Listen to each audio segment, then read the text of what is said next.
Hello ඔපුතේ ගෘහ විද්‍යාව උගන්වන නිරූටිච තමයි කතා කරන්නේ.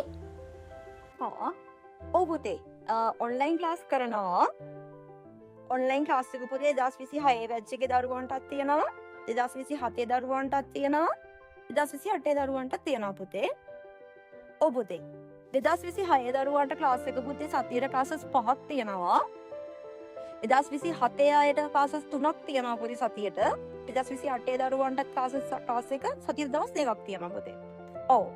පුතා ක්ලාස් එකට සම්බන්ධ වෙන්න ඕන නම් පුතාගේ නමයි, පුතාගේ දිස්ත්‍රික්කයයි, පුතාගේ ඉස්කෝලේ ඔව් පුතේ මට WhatsApp මැසේජ් එකක් දාන්න. නම්බර් එක තමයි පුතේ 071 29යි 54යි 227. ඔව් පුතේ. හරි දරුවෝ හරි.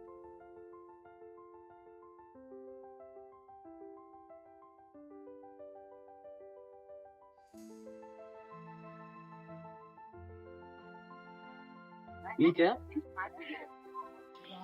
ඔව් පුතේ. ටීචර් මේ ගෘහ විද්‍යාව ගන්න නිලු ටීචර් නේද? ඔව් පුතේ. ටීචර් මේ රට යන්නයි කැම්පස් යන්නයි ගෘහ විද්‍යාව කරන එක හොඳයි කියලා හැමෝම කියනවා. ඒක ඇත්තක්ද? ඔව් පුතේ ඉස්සරඩගේ වැඩි නිසා ලේසියෙන්ම කැම්පස් යන්නත් පුළුවන්.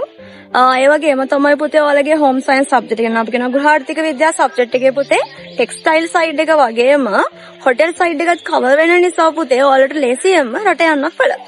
එතකොට ටීචර් ක්ලාස් තියෙන්නේ කොහෙද? පුතේ ක්ලාස් එක තියෙනවා කිස්ස විකල්ප ආයතනයේ. ඇඹිලිපිටිය පුතේ පියවර ආයතනයේ තියෙනවා. ඒ වගේම තමයි පුතේ තංගල්ල මහර්ග ආයතනයේ ක්ලාස් එක තියෙනවා. ඒ විතරක් නෙමෙයි පුතේ ලංකාවටම ඔන්ලයින් උත් තියෙනවා.